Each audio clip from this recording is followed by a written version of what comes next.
안녕하세요. 매운맛 필립입니다. 오늘도 영상 시청 전에 구독과 좋아요, 알림 설정까지 눌러주시면 저에게 매우 큰 힘이 됩니다. 그럼 사연 시작하겠습니다. 엘리베이터 문이 열리고 분리수거 쓰레기를 양손에 든 채 안으로 걸음을 옮겼어요. 짐 정리가 한창인 새 아파트 703호 앞이었죠. 엘리베이터 안에는 7살이나 8살쯤 되어 보이는 남자아이가 먼저 타고 있었어요. 그 꼬마는 위아래로 저를 빤히 훑어보더니 당돌하게 입을 열었어요. 703호 아줌마죠? 남의 집 뺏어서 살면 안 창피해요? 어이가 없어서 실수가 터져나왔어요. 뭐? 남의 집? 제 반문에 꼬마는 기다렸다는 듯 기막힌 대답을 내뱉었어요. 티 없이 해맑은 얼굴로 쏟아낸 그 한마디에 저는 망치로 머리를 세게 얻어맞은 듯 그 자리에 굳어버리고 말았죠. 아무런 대꾸도 하지 못한 채 닫히는 엘리베이터 문틈 사이로 꼬마를 멍하니 바라볼 수밖에 없었어요. 머릿속이 하얘지면서 숨이 턱 막히는 기분이었죠. 시간은 우리가 이 평화로운 수도권 신도시로 이사를 오기 직전으로 거슬러 올라가요. 복잡한 도심 생활을 정리하고 남편의 직장이 있는 이곳에 신접 살림을 차리게 되었죠. 저 역시 다니던 회사의 인근 지사로 발령을 신청해서 함께 오게 되었어요. 대기업에 다니면서 나름대로 경제관념이 뚜렷하다고 자부하였던 저였지만 집을 구하는 건 만만한 일이 아니었어요. 그때 시어머니가 구세주처럼 나섰어요. 타지에서 고생하는 며느리가 기특하다며 무려 새 아파트 계약금 1억 원을 선뜻 내어주시겠다고 하셨죠. 너희들 타지 내려가서 고생하는 거 뻔히 아는데 내가 가만히 있을 수 있니? 703호 계약금은 내가 낼 테니까 부부 공동 명의로 집을 사거라. 어머니, 정말요? 아무리 그래도 1억은 너무 큰 돈인데요. 가족끼리 그런 게 어딨니? 남편이랑 너랑 반반씩 이름 올려서 당당하게 살아. 대신 남은 잔금 대출은 네가 알아서 잘 갚아야 한다. 당연하죠, 어머니. 대출 원금이랑 이자는 제 월급으로 어떻게든 감당할 수 있어요. 정말 감사합니다. 거봐, 우리 엄마 최고지? 어머니 덕분에 우리도 이제 집주인 되는 거야. 당신은 옆에서 거들기만 하지 말고 앞으로 생활비 아껴서 대출 갚는데 보태. 알았어. 내가 뼈 빠지게 일해서 다 갚을 테니까 걱정하지 마. 요즘 세상에 이런 시어머니가 어디 있나 싶었어요. 집값을 보태주시면서 며느리 이름까지 공동명의로 올려주시다니 정말 감동이었죠. 저는 시댁에 앞으로 평생 잘하며 살아야겠다고 굳게 다짐했어요. 남은 거액의 잔금은 제 명의로 주택담보대출을 몽땅 끌어박아 채워 넣었어요. 매달 제 통장에서 어마어마한 원리금이 빠져나가게 되었지만 내 집이 생겼다는 기쁨에 그 정도 부담은 아무것도 아니라고 생각했죠. 그렇게 부푼 꿈을 안고 703호로 이사를 왔어요. 하지만 이사 첫날부터 남편의 밉상 행동이 시작되었죠. 거실 한가운데 산더미처럼 쌓인 이삿짐을 보며 한숨을 쉬고 있는데 남편은 빈 상자 하나를 달랑 들고 현관문 쪽으로 슬금슬금 뒷걸음질을 쳤어요. 당신 지금 어디가? 저기 쌓인 그릇들 정리 안 해? 나 분리수거하러 가려고. 이거 상자 부피가 커서 빨리빨리 버려야 집이 넓어지지. 상자 하나 버리러 가면서 뭘 그렇게 유난을 떨어. 이리 와서 책장 정리부터 해. 여보, 분리수거는 내 전공이잖아. 아파트 평화를 내가 지킨다니까. 무거운 짐은 내가 다 버릴 테니까 당신은 안에서 쉬엄쉬엄 잔짐들 정리해. 남편은 얄밉게 윙크까지 날리며 빈 상자를 들고 밖으로 쪼르르 나가버렸어요. 분리수거장에 한번 가면 기본이 1시간이었죠.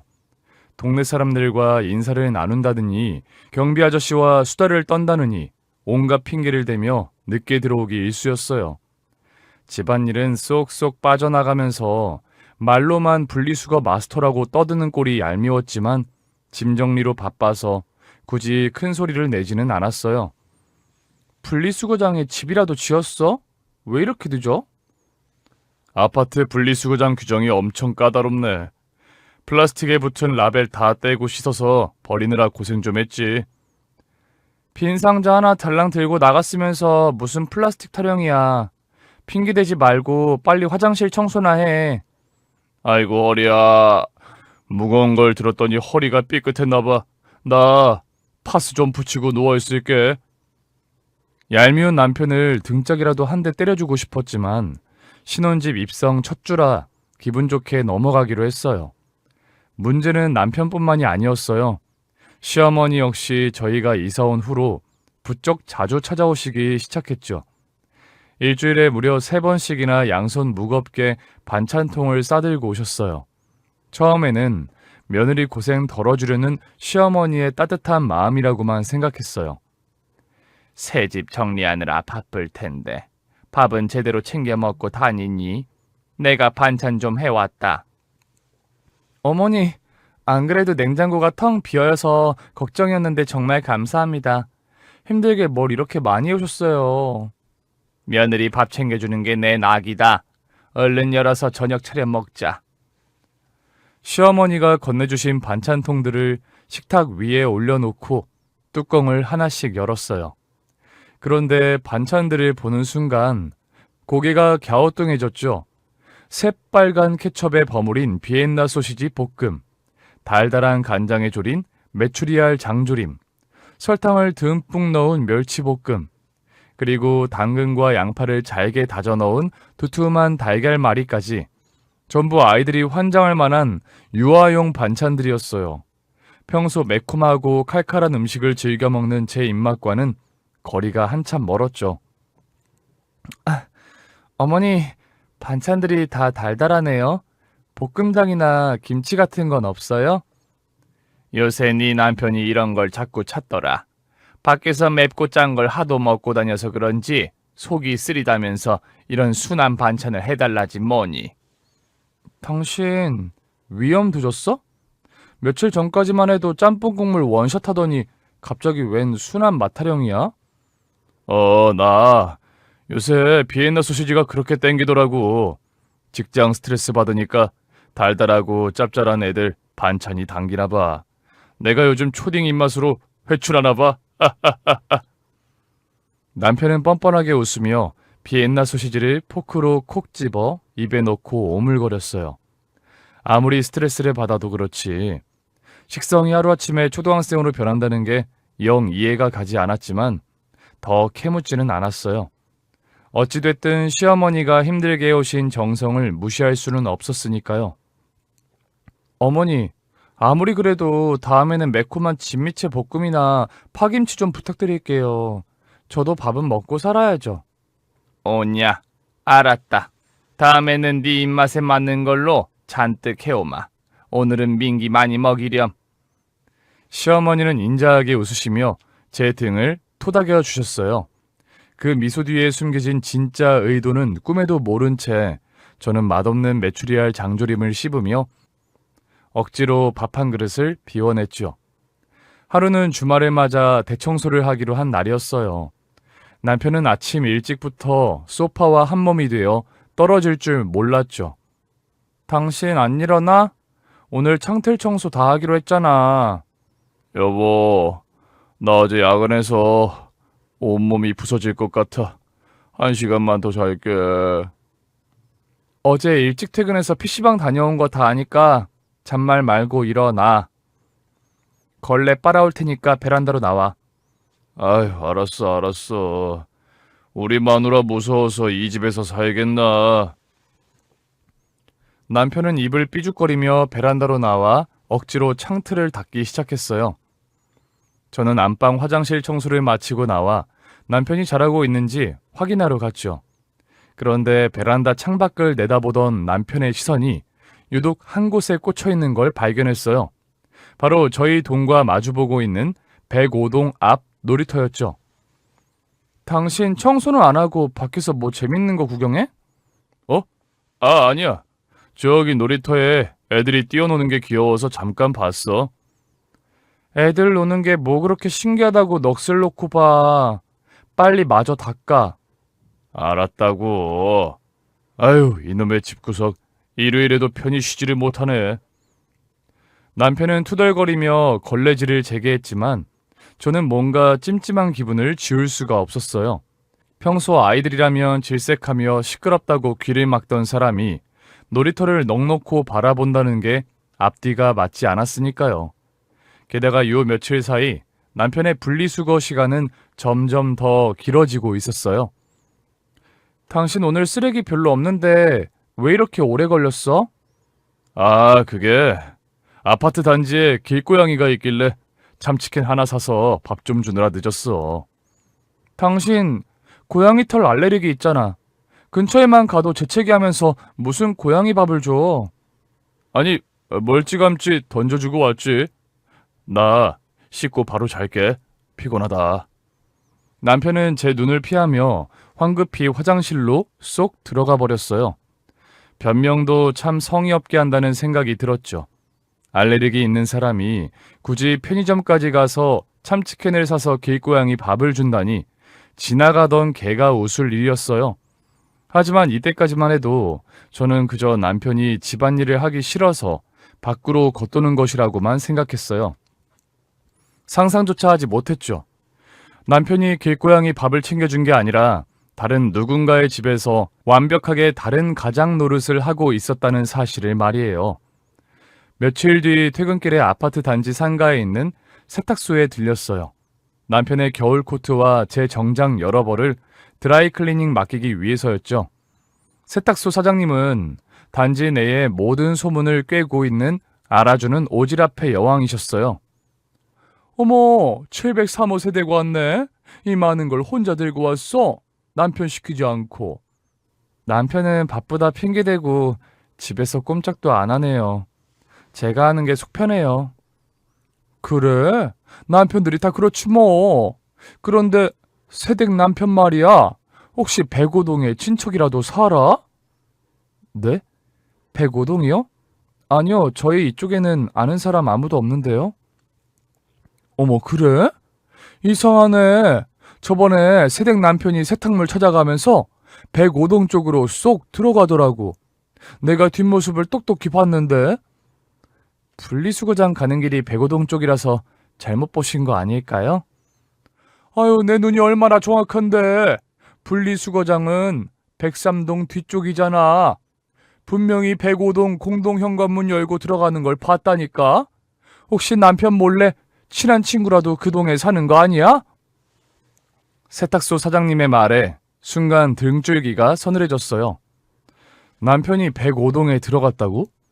분리수거를 하러 나간다며 1시간씩 비우던 시간들, 베란다에서 105동 앞 놀이터를 넋놓고 바라보던 남편의 뒷모습, 그리고 고양이 알레르기가 있으면서 고양이 밥을 주고 왔다는 말도 안 되는 핑계까지 흩어져 있던 조각들이 하나의 찝찝한 의혹으로 뭉쳐지기 시작했어요.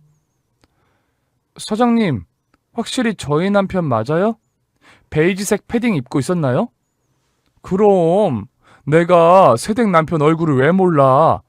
베이지색 패딩에 까만 뿔테 안경 딱 맞지? 105동 비밀번호까지 자연스럽게 누르고 들어가더라니까. 사장님의 확신에 찬 목소리를 들으니 헛웃음이 났어요. 도대체 105동에 누가 살길래 내 남편이 그곳 비밀번호까지 누르고 자연스럽게 들어간단 말인가. 집에 오자마자 남편에게 슬쩍 운을 띄워보기로 했어요. 소파에 누워 텔레비전을 보고 있는 남편 옆에 다가가 자연스럽게 말을 건넸죠. 당신 혹시 우리 아파트에 아는 사람 살아? 어? 무슨 소리야? 나 아는 사람 하나도 없지. 다 타지 사람들인데? 그래? 세탁소 사장님이 당신 105동에 들어가는 거 봤다고 하시길래 친척이나 친구라도 사는 줄 알았지? 제 말이 끝나기가 무섭게 남편의 눈동자가 갈 곳을 잃고 세차게 흔들렸어요. 손에 쥐고 있던 텔레비전 리모컨을 바닥에 툭 떨어뜨리기까지 했죠. 아, 그거? 아, 맞다. 저번에 당근마켓에서 물건 하나 샀거든. 그 판매자가 105동 살아서 물건 가지러 다녀온 거야. 하하, 아이 세탁소 아줌마는 남의 일에 왜 그렇게 관심이 많대? 당근마켓? 당신 당근마켓 앱 깔려있지도 않잖아. 아이디도 없으면서 무슨 거래를 해? 아, 회사 후배 아이디 빌려서 한 거야. 남자들끼리 중고 거래할 일이 좀 있어서. 당신은 별걸 다 꼬투리를 잡네. 나 피곤해서 먼저 씻을게. 남편은 제대로 된 대답도 하지 못하고 도망치듯 화장실로 들어가 버렸어요. 그 뒷모습을 보며 저는 확신했죠. 저 인간이 무언가를 숨기고 있다. 당장 화장실 문을 두드려 캐묻고 싶었지만 섣불리 움직이지 않기로 했어요. 아직은 확실한 물증이 없었으니까요. 저는 확실하게 상황을 파악하고 완벽한 증거를 수집하기 전까지는 절대로 먼저 나서지 않는 성격이거든요. 혼자 속을 끓이는 대신 남편의 일거수일투족을 조용히 관찰하기로 마음먹었어요. 다음날 아침, 남편이 출근하자마자 저는 집 안을 찬찬히 둘러보기 시작했어요. 어제 남편이 분리수거장에 버리고 오겠다며 들고 나갔다가 엉겁결에 다시 집으로 들고 온 작은 비닐봉지가 눈에 띄었죠. 봉지 안을 뒤적이자 구겨진 영수증 하나와 빈 플라스틱 통이 나왔어요. 빈 통의 겉면에는 화려한 캐릭터와 함께 프리미엄 어린이 키즈 유산균이라는 글자가 선명하게 적혀 있었어요. 우리는 아직 아이도 없는데 어린이 유산균 빈통이 왜 우리 집 쓰레기 봉투에서 나올까요? 게다가 구겨진 영수증을 펴보니 우리 아파트 단지 바로 옆에 있는 상가 키즈 카페에서 결제한 내역이었어요. 어른 2명, 어린이 1명 입장료. 결제 일시는 바로 지난주 일요일 오후였죠. 남편이 분리수거를 하러 나갔다가 3시간 만에 돌아왔던 바로 그날이었어요. 기가 막혀서 말이 안 나오네. 회사 후배 애기 사준 영수증이라더니 키즈 카페까지 같이 다녀오셨어? 머릿속에서 경고음이 요란하게 울리기 시작했어요. 남편의 기이한 초딩 입맛, 105동을 드나드는 동선, 어린이 유산균과 키즈 카페 영수증까지 모든 단서들이 하나의 끔찍한 결론을 향해 손가락질을 하고 있었어요. 저는 조용히 영수증과 빈통을 사진으로 찍어두고 원래 있던 쓰레기 봉투에 아무 일 없었다는 듯 다시 넣어두었어요. 퇴근하고 돌아온 남편은 제 눈치를 살피며 평소보다 훨씬 과장된 목소리로 인사를 건넸어요. 여보, 나왔어. 오늘 저녁은 뭐야? 당신 좋아하는 떡볶이 시켜 먹을까? 떡볶이? 당신 요즘 초딩 입맛이라고 매운 거 못 먹는다며. 아유, 당신이 좋아하니까 나도 참고 먹어야지. 내가 오늘 크게 쏜다. 쏘긴 뭘 쏴. 어제 남은 반찬 있으니까 그거 먹어. 어머니가 싸주신 달걀말이 많이 남았더라. 그래? 알았어. 내가 알아서 데워 먹을게. 당신은 쉬어. 남편의 어색한 친절이 역겨웠지만 저는 표정 하나 바꾸지 않고 평소처럼 대했어요. 그리고 며칠 뒤 사건의 결정적인 단서를 잡을 기회가 제 발로 찾아왔어요. 출근하려고 주차장에 내려가 제 차를 탔는데 운전석 문짝에 선명하게 긁힌 자국이 있는 거예요. 흔한 문콕 사고였죠. 제 차 블랙박스는 방전이 잦아 상시 녹화를 꺼두었던 터라 범인을 찾으려면 주변에 주차된 다른 차들의 블랙박스 영상이 필요했어요.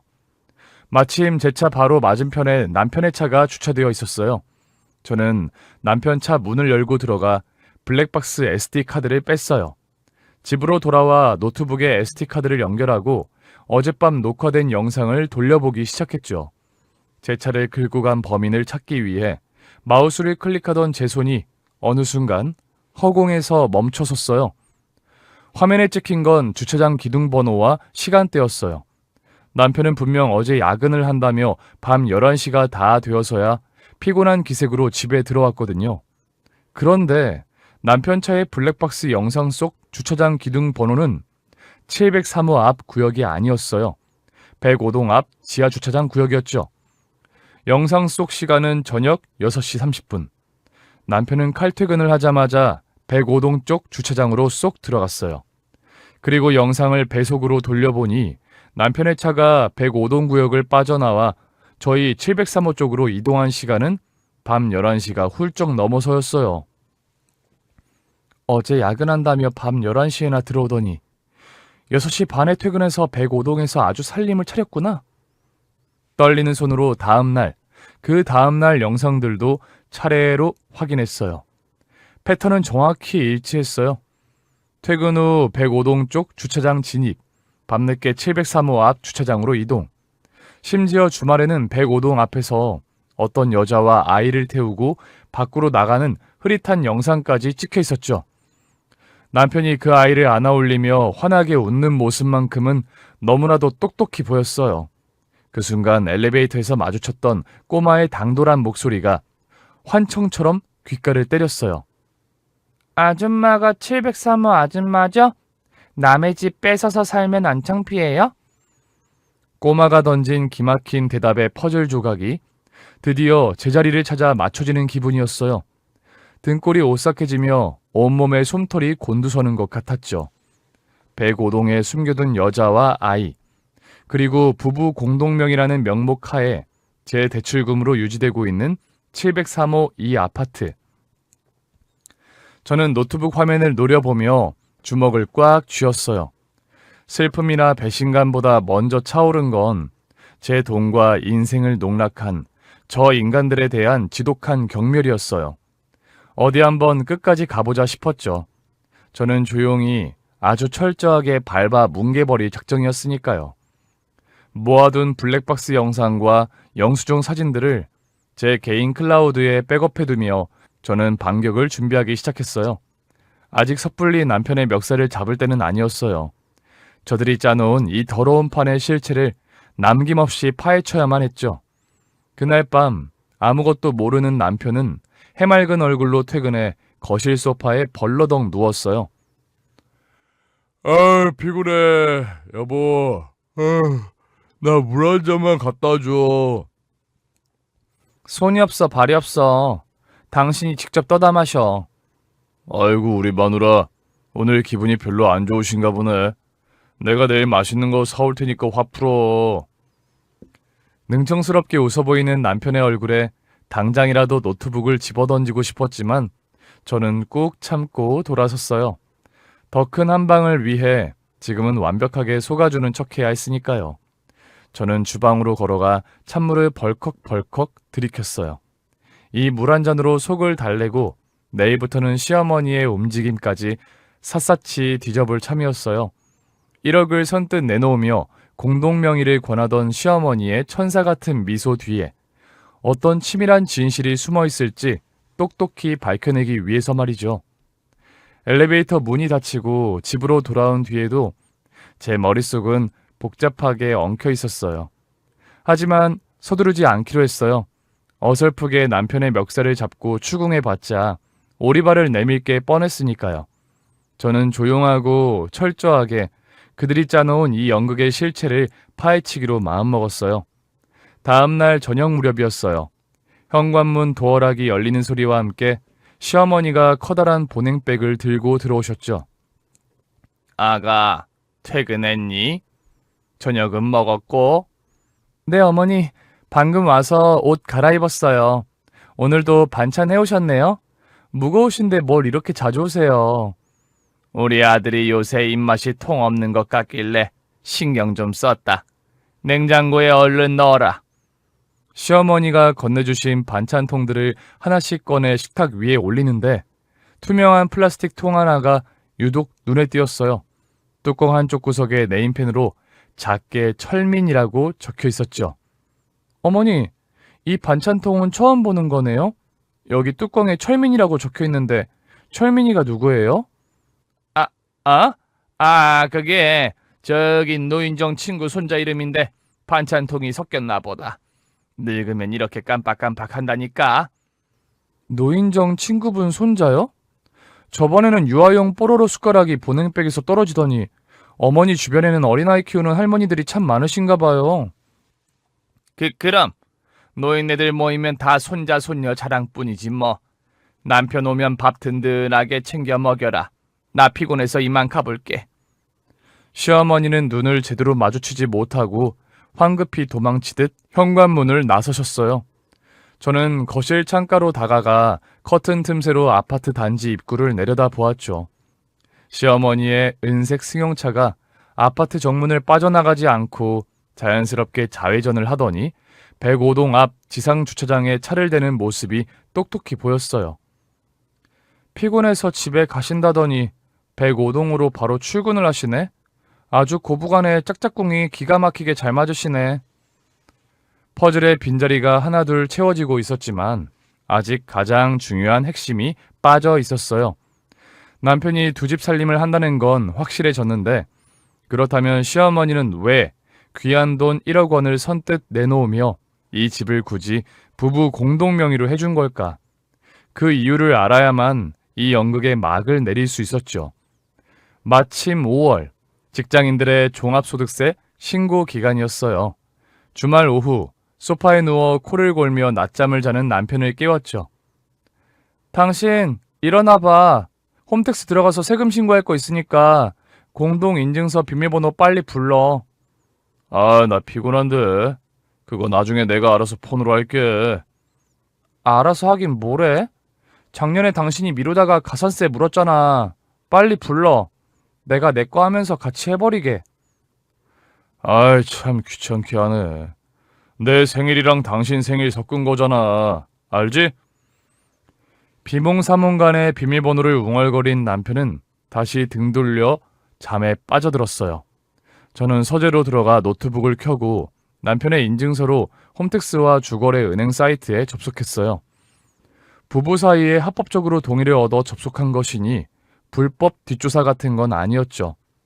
남편의 금융상태와 연말정산 서류를 찬찬히 훑어 내려가던 저는 그만 어이가 없어서 헛웃음을 터뜨리고 말았어요. 와, 이 인간 완전 빈 깡통이었네? 남편의 주거래 은행 계좌는 잔액이 빵원을 넘어 한도 끝까지 꽉 찬 마이너스 통장이었어요. 매달 들어오는 남편의 쥐꼬리만한 월급은 흔적도 없이 어딘가로 뭉텅이로 빠져나가고 있었죠. 당연히 집 대출 원금과 이자는 전액 제 월급 통장에서 꼬박꼬박 빠져나가고 있었고요. 순간 머릿속에 번쩍이고 불꽃이 튀며 모든 상황이 명확해졌어요. 남편은 105동에 숨겨둔 내연녀와 그 아이의 생활비까지 감당하느라 모아둔 돈이 한 푼도 없었던 거예요. 시어머니가 계약금 1억을 선뜻 내어주며 저와 결혼을 서두르고 공동명의를 제안했던 이유, 그건 저를 향한 며느리 사랑이 절대 아니었죠. 대기업에 다니며 꼬박꼬박 고액 연봉을 받고 신용등급도 최고 수준인 저의 튼튼한 자금력이 필요했던 거예요. 제 신용으로만 대출을 최대한 받아 집을 사고 제 월급으로 그 거액의 빚을 갚게 만들면서 부부 공동명의라는 명목으로 정작 본인 아들은 이 집의 절반 지분을 챙기게 하는 완벽한 재무 설계였던 거죠. 결국 나를 은행 ATM기 취급하려고 1억을 미끼로 던진 거였어. 아주 소름 돋게 꼼꼼하시네? 모든 진실을 알게 되니 분노보다는 오히려 차분하게 머리가 맑아졌어요. 이 인간들을 가장 현실적이고 뼈아프게 밟아줄 계산이 서기 시작했거든요. 이제 마지막으로 확인해야 할 건 단 하나였어요. 105동에 사는 그 여자. 구예슬은 도대체 무슨 생각으로 같은 아파트 단지에 살며 뻔뻔하게 고개를 들고 다니는 걸까? 며칠 뒤 주말 아침이었어요. 남편은 콧노래를 부르며 거울 앞에서 왁스까지 발라 머리를 세우고 있었죠. 여보, 나 차 세차 좀 하고 올게. 요새 미세먼지가 많아서 차가 아주 엉망이네. 세차를 가는데 머리에 왁스는 왜 발라? 당신 혹시 누구 만나러 가? 아, 아니야. 세차장 아저씨들한테 잘 보여야 구석구석 잘 닦아주지. 밥 챙겨 먹고 있어. 금방 올게. 남편이 서둘러 집을 나서는 걸 보고 저도 모자만 푹 눌러 쓴 채 조용히 뒤를 밟았어요. 아니나 다를까 남편의 목적지는 세차장이 아니라 105동 앞 놀이터였어요. 미끄럼틀 앞 벤치에는 엘리베이터에서 마주쳤던 그 꼬마 철민이와 화려하게 차려입은 구예슬이 앉아 있었죠.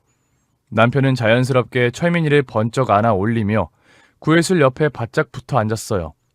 저는 놀이터 뒤쪽 화단 나무에 몸을 숨기고 그들의 대화에 귀를 기울였어요. 아빠, 할머니가 703호 아줌마 빨리 쫓아내고 우리 다 같이 거기서 살 거라고 했어. 아줌마 언제 나가? 우리 아들, 아빠랑 큰 집에서 빨리 같이 살고 싶구나. 그래. 조금만 기다려. 아빠가 다 해결할게.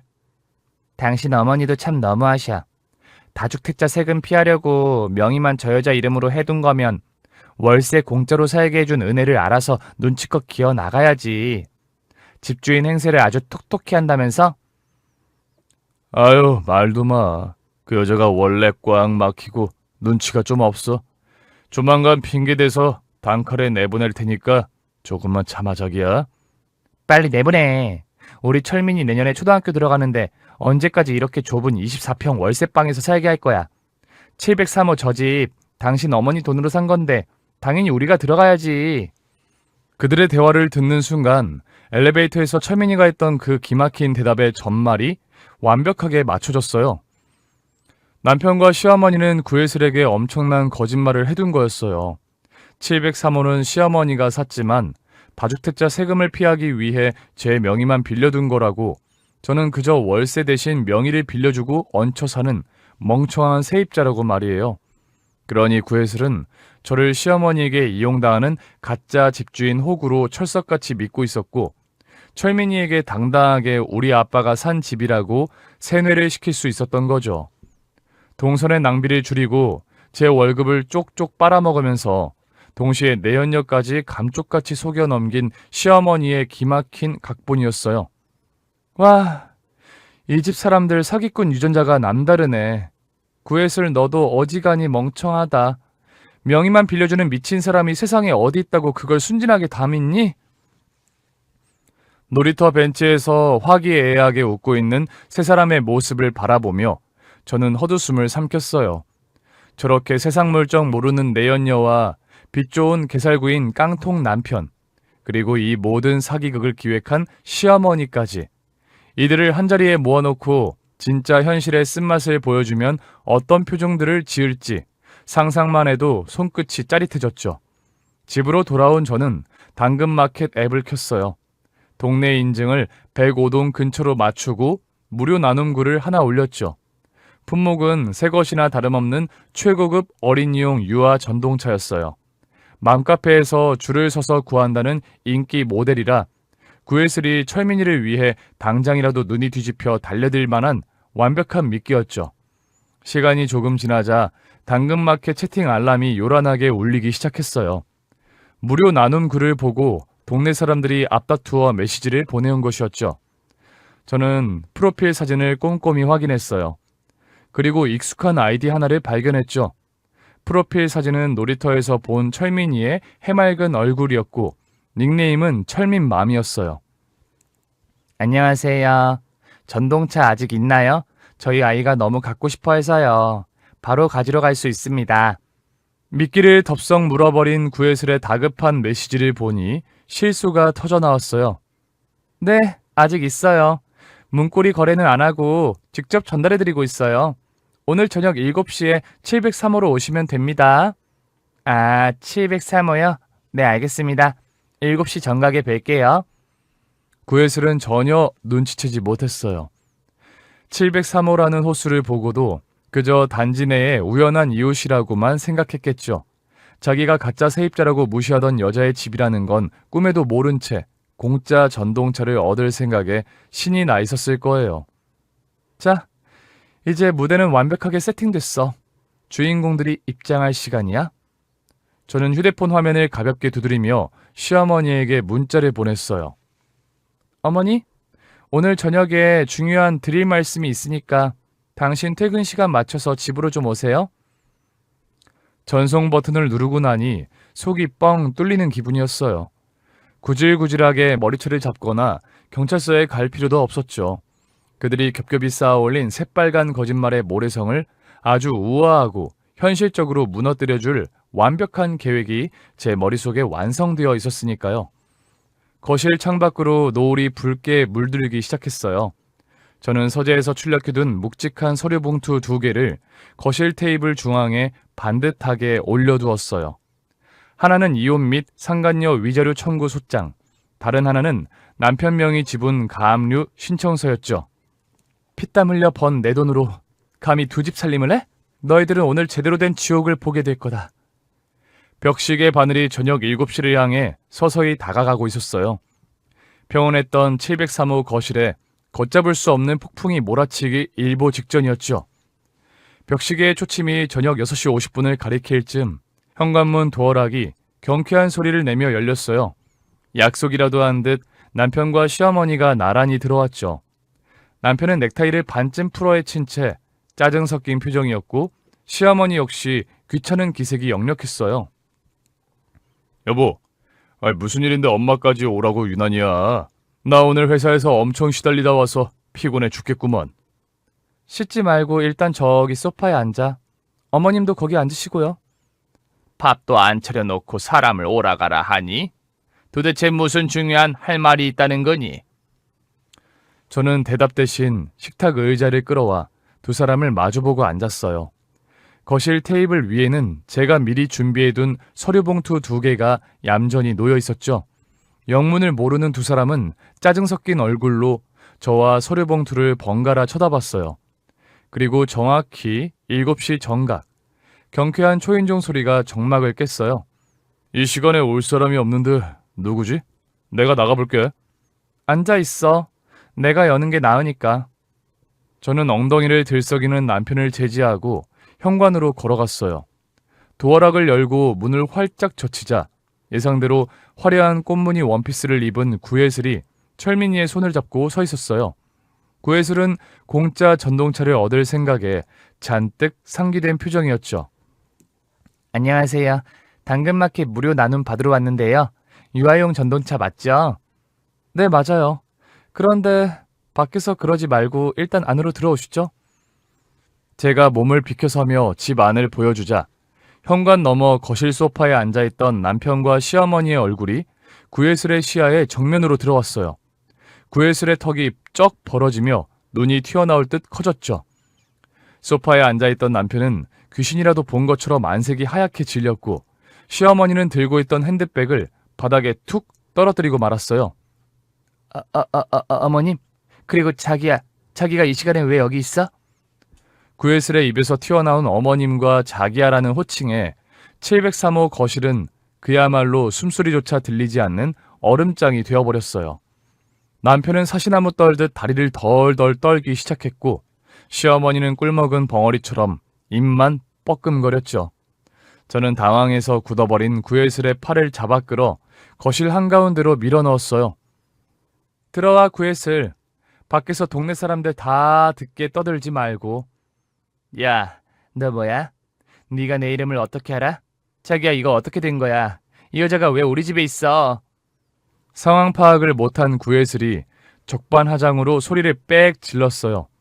저를 시어머니에게 명의만 빌려주고 얹혀 사는 가짜 세입자라고 굳게 믿고 있었으니까요. 우리 집? 야, 구예슬, 헛소리하지 말고 똑바로 들어. 이 집 살 때 네 시어머니가 낸 돈은 딱 계약금 1억뿐이야. 나머지 수억 원대 대출금은 전부 내 신용으로 빌렸고 매달 내 통장에서 원금이랑 이자가 빠져나가고 있어. 네가 얹혀 사는 세입자라고 비웃던 이 집의 실질적인 주인이 바로 나라고. 뭐라는 거야? 어머님, 이 여자가 지금 무슨 헛소리를 하는 거예요? 가짜 세입자 빨리 내보내고 명의 가져오기로 했잖아요. 구예슬이 억울하다는 듯 시어머니를 향해 소리쳤어요. 하지만 시어머니는 얼굴을 붉힌 채 눈을 피할 뿐 아무 말도 하지 못했죠. 저는 코웃음을 치며 테이블 위에 놓인 첫 번째 서류 봉투를 뜯어 내용물을 꺼냈어요. 어머님, 1억 쥐어주고 제 월급 털어서 이 집 대출 갚게 만드시니까 재미 좋으셨어요? 아들놈 105동에 두 집 살림 차린 거 숨겨주려고 반찬 배달까지 하시고 참 눈물겨운 모정이네요. 며느라가, 그게 오해가 있다. 내 말 좀 들어봐라. 오해요? 어머님 동선 찍힌 블랙박스 영상, 남편 차가 매일 105동 지하주차장 구역으로 이동하는 영상, 그리고 단지 내 키즈카페 영수증까지 다 모아놨어요. 빼도 박도 못하는 명백한 증거들이 제 클라우드에 아주 차고 넘친다고요. 제 입에서 증거들이 하나씩 튀어나올 때마다 남편은 소파 아래로 주르륵 미끄러지며 바닥에 주저앉았어요. 여보, 내가 다 설명할게. 한 번만 내 이야기 좀 들어줘. 저 여자가 먼저 꼬리친 거야. 나는 안 만나려고 했는데 억지로 만난 거라고. 야, 조민기. 네가 언제 억지로 만났어? 나랑 살고 싶어서 미치겠다며. 이혼하고 당장 나한테 온다고 했잖아. 남편, 네가 얘한테 갈 수나 있니? 서재 들어가서 네 노트북 켜고 홈택스 싹 다 뒤져봤어. 저는 구혜슬을 향해 한 발짝 다가가며 똑똑히 말했어요. 구혜슬, 잘 들어. 네가 만나는 저 남자 잔고 빵원에 마이너스 통장 한도까지 꽉꽉 채워 쓴 완전 빈 깡통이야. 네 생활비 대주느라 자기 월급은 구경도 못하고 사방에 빚만 깔린 한심한 인간이라고. 뭐, 깡통? 자기 연봉 1억 넘는다고 했잖아. 모아둔 돈도 많고 이 아파트 지분도 절반은 자기 거라며. 어머님 이거 진짜예요? 시끄럽다 이 천박한 거사. 어디서 어른 앞에서 빽빽 소리를 질러. 다 너 때문에 우리 아들 신세가 이 모양 이 꼴이 된 거 아니야? 본색을 드러낸 시어머니가 구혜슬을 향해 삿대질을 하며 표독스럽게 소리쳤어요. 구혜슬은 믿었던 재력가 시어머니와 능력 있는 남편이 한순간에 빈털터리 사기꾼으로 전락하자 넋이 나간 듯 허공을 바라봤죠. 저는 그 틈을 놓치지 않고 두 번째 봉투에서 서류를 꺼내 남편의 얼굴 앞에 팔랑거렸어요. 이거 보여? 남편 네 명의로 된 이 집 지분 절반 내가 이미 가압류 걸었어. 뭐? 가압류? 여보, 제발 이러지 마. 나 진짜 빈털터리야. 나 길거리에 나 앉으라고? 나 앉아. 내 대출금으로 유지되던 이 집, 네가 절반 꿀꺽할 생각이었나 본데 꿈깨. 내 집은 오른 시세대로 지금 당장 현금으로 계산해서 사지 않으면 이혼 소송하고 재산분할 청구해서 이 집 당장 경매에 넘겨버릴 거야. 아이, 경매라니. 집이 경매로 넘어가면 헐값에 팔리는데 다 망하자는 거야? 망하는 건 너지. 이혼 소송하고 재산분할 청구하면 네 남은 지분까지 어차피 싹 다 내 몫으로 가져올 테니까. 너는 빚만 짊어지고 한 푼도 못 건진 채 쫓겨나는 거고 마이너스 통장 꽉 찬 네가 경매 대금 막을 현금이라도 있어? 저의 철저한 계산에 남편은 얼굴을 감싸쥐고 엉엉 소리내어 울기 시작했어요. 바닥에 납작 엎드려 제 바지가락이를 붙잡으려 했지만 저는 차갑게 발을 빼버렸죠. 상황이 완벽하게 끝났음을 직감한 구혜슬의 얼굴이 분노로 일그러지기 시작했어요. 야, 조민기. 너 나한테 이 집 준다며. 이 집만 해결되면 나한테 외제차 뽑아준다고 했잖아. 다 거짓말이었어? 혜슬아, 그게 아니라 일단 상황이 이렇게 된 거 어떡해. 너 당분간 105동에서 철민이랑 얌전히 있어봐. 내가 어떻게든 돈 구해볼 테니까. 얌전히 있어? 월세 석 달치나 밀려서 당장 내일 방 빼게 생겼는데 누굴 호구로 알아? 시어머니라는 작자는 나한테 사기나 치고. 눈이 완전히 뒤집힌 구혜슬이 소파에 앉아있던 시어머니에게 달려들었어요. 가방을 집어 던지고 시어머니의 화려한 파마 머리를 양손으로 덥석 움켜쥐었죠. 아, 이거 놔라 이 정신나간 년이. 감히 늙은이 머리채를 잡아. 늙은이가 사기를 쳐놓고 어디서 큰 소리야? 내 청춘 물어내. 당장 물어내. 두 여자는 거실 바닥을 뒹굴며 온갖 심한 욕설을 퍼붓기 시작했어요. 시어머니는 구혜슬의 머리를 휘어잡았고 구혜슬은 시어머니의 옷이 늘어날 정도로 거칠게 당겼죠. 그 사이에서 남편은 이러지도 저러지도 못한 채 발만 동동 구르며 말리려다 구혜슬의 발길질에 정강이를 걷어차여 나뒹굴었어요. 철민이는 구석에 쪼그려 앉아 울음을 터뜨렸고요. 전동차는 공짜로 줄 테니까 가지고 나가서 타든가 말든가 해. 저는 현관에 미리 세워두었던 제 여행용 캐리어를 끌고 나왔어요. 아수라장이 된 거실을 등지고 신발을 신으려는데 얼굴에 손톱 자국이 난 시어머니가 제 캐리어를 붙잡고 늘어졌어요. 며느라가, 내가 다 잘못했다. 이 집 경매 넘어가면 내 계약금 1억도 다 날리는 거 아니냐? 한 번만 살려다오 제발. 어머님, 투자 참 더럽게 못하시네요. 그 1억은 제 정신적 피해 보상금으로 퉁칠게요. 위자료 청구 소장도 보냈으니까 법원에서 뵙죠. 저는 시어머니의 손을 가차없이 뿌리치고 현관문을 열어 젖혔어요. 저 여자 가지 못하게 막아. 당장 지분 다 내놓고 나가라고 해. 야, 조민기 잡아. 여보, 제발. 내가 진짜 평생 종년처럼 일해서 갚을게. 한 번만 기회를 줘. 뒤에서 들려오는 구질구질한 울음소리와 악다구니를 깔끔하게 무시하며 밖으로 나섰어요. 복도에 서서 도어락 패스워드를 마구잡이로 눌러 완전히 변경해버린 뒤 문을 굳게 닫아버렸죠. 문 너머로 쿵쾅거리는 소리와 세 사람의 짐승 같은 울부짖음이 복도까지 새어나왔지만 제 알 바 아니었어요. 그들이 겹겹이 쌓아 올렸던 헛된 탐욕과 새빨간 거짓말은 완벽하게 무너져 내렸어요. 남은 건 처절한 빚잔치와 서로를 향한 끝없는 저주뿐이었죠.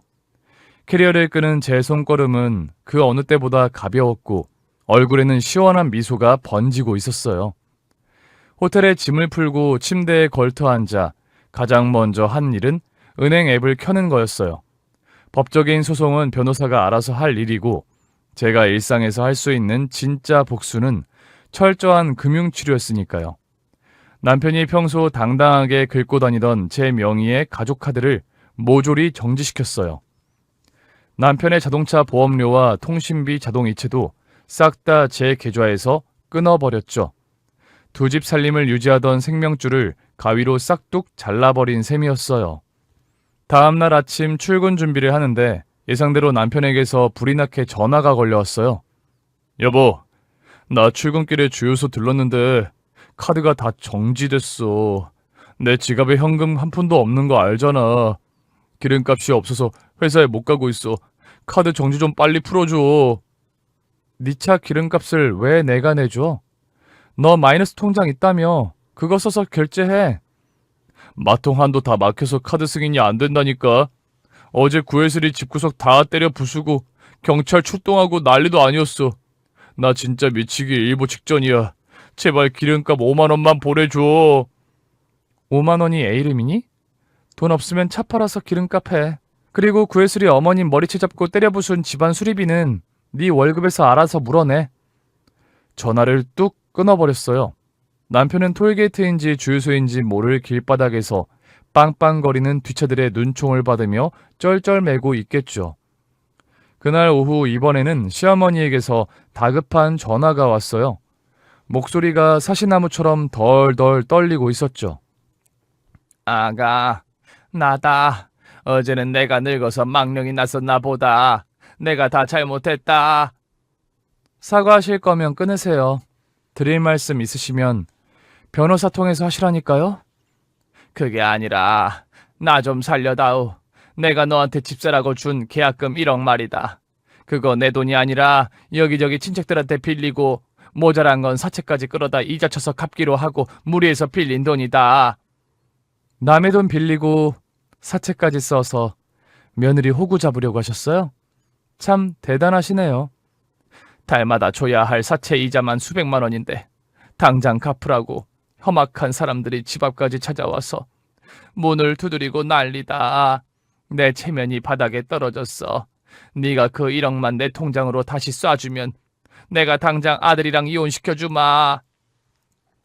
이혼은 어차피 제 마음대로 할 거고요. 그 돈은 위자료로 퉁쳤다고 어제 분명히 말씀드렸잖아요. 아이고, 내가 미쳤지. 내 무덤을 팠어. 네가 한 번만 나서서 내 며느리라고 든든하게 말 좀 해주면 안 되겠니?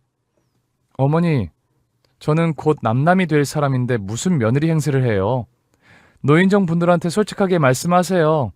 아들이 두 집 살림하느라 깡통 차서 돈 다 날렸다고요. 정 이자 갚을 돈 없으시면 동네 돌아다니며 파지라도 주워서 갚으세요. 시어머니는 악을 쓰며 온갖 욕을 퍼부었지만 저는 통화 종료 버튼을 가볍게 눌러버렸어요.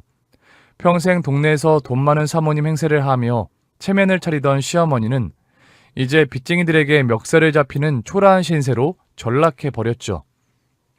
며칠 뒤 주말 저녁이었어요. 느긋하게 소파에 누워 텔레비전을 보는데 모르는 번호로 문자가 쏟아지기 시작했어요. 구해슬이었죠. 야, 703호. 너 조민기 어디다 숨겼어? 그 인간이 내 전화도 다 차단하고 며칠째 잠수 탔다고. 구혜슬, 너는 생각이란 걸 안 하고 사니? 네 남편 될 사람이 도망간 걸 왜 나한테 찾아? 네가 돈줄 다 끊어버려서 그 인간이 돈 구하러 다니다가 도망간 거 아니야? 당장 조민기 찾아내서 내 밀린 월세 내놓으라고 해. 나 백오동 집주인한테 쫓겨나서 내일 당장 길거리에 나앉게 생겼어. 축하해. 드디어 그토록 사랑하던 조민기랑 깡통찬 처지가 똑같아졌네? 말 다 했어? 당장 조민기 내놔. 안 그러면 내가 네 직장까지 찾아가서 깽판 칠 줄 알아? 내 직장을 네가 왜 와? 억울하면 조민기 회사로 찾아가든가. 평일 점심시간 1층 로비에 가면 사람 구경도 많이 하고 아주 재밌을 거야. 저는 구혜슬의 번호를 미련 없이 차단해버렸어요.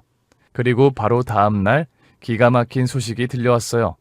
구혜슬이 정말로 철민이의 손을 잡고 남편의 회사 1층 로비에 쳐들어간 거였어요.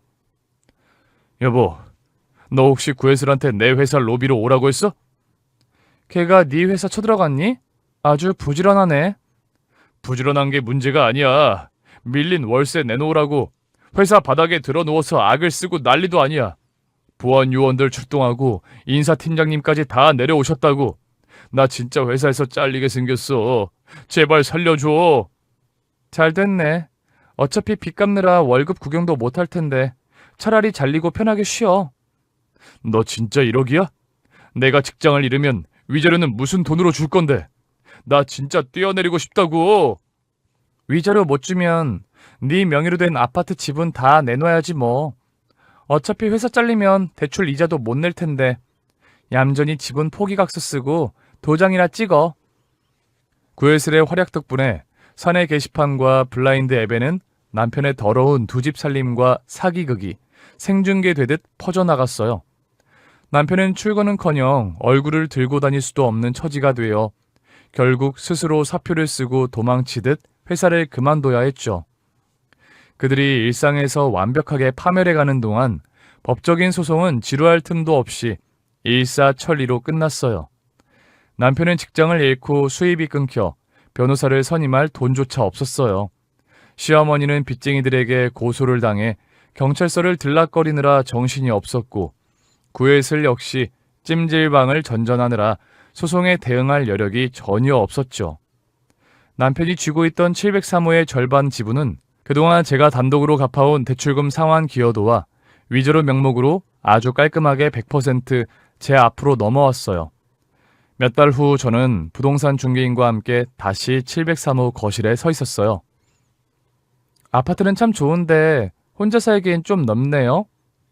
그럼요. 게다가 이 동네 신축이라 지금 집값이 이사 오실 때보다 30%는 뛰었어요. 아주 쏠쏠하게 이득 보시고 파시는 거예요. 다행이네요. 바로 매매로 진행해 주세요. 그 인간들의 끔찍한 흔적이 남아있는 공간에 단 하루도 더 머물고 싶지 않았어요. 집을 판 거액의 돈은 대출금을 상환하고도 넉넉하게 남아 온전히 제 통장으로 들어왔어요. 마지막 잔금을 치르고 이삿짐센터 직원이 건네주는 서류에 쿨하게 사인을 마쳤어요. 그나저나 백오동 살던 젊은 세댁 말이에요. 애기 데리고 야반도주 했다면서요? 아, 그래요? 저는 잘 모르는 분이라서요. 남편이라는 사람이 빚쟁이들 피해서 도망 다니느라 아예 연락 두절이래요. 그 집 시어머니는 사기죄로 고소당해서 결국 깜빵에 들어갔다지 뭐예요. 동네가 아주 시끌벅적했어요. 세댁은 훌훌 털고 좋은 데로 이사가니 다행이네. 저는 그저 옅은 미소만 지을 뿐 아무 대답도 하지 않았어요. 그들이 길바닥에서 빚쟁이들에게 쫓겨다니든 감옥에서 썩든 이제 저와는 완벽하게 상관없는 딴 세상 이야기였으니까요. 구구절절 제 앞날이 얼마나 화려하고 행복할지 다짐하거나 축배를 들 필요도 없었어요. 빈집을 한번 쓱 둘러본 뒤 현관문을 닫았어요. 도어락이 띠리릭 하고 굳게 닫히는 소리가 복도에 울려 퍼졌어요. 저는 가벼운 발걸음으로 엘리베이터에 올라탔어요. 그저 제 통장에 두둑하게 찍힌 잔고와 앞으로 얽매일 거 없는 홀가분한 공기만이 저와 함께하고 있었죠. 내일 아침 출근길에는 평소보다 조금 더 진한 아이스 아메리카노나 한 잔 사 마셔야겠다는 시시콜콜하고 평온한 생각만으로도 충분히 완벽한 하루의 마무리였어요. 네, 오늘 사연은 여기까지입니다. 재미있게 잘 들으셨나요? 끝에 너무 완벽한 사이다 결말인데요. 여러분들은 어떻게 들으셨어요? 여러분들의 생각을 댓글로 남겨주세요. 끝으로 구독과 좋아요, 알림 설정까지 꾹 눌러주시면 저에게 큰 힘이 됩니다. 그럼 다음 사연으로 만나 뵐게요. 모두 안녕히 계세요.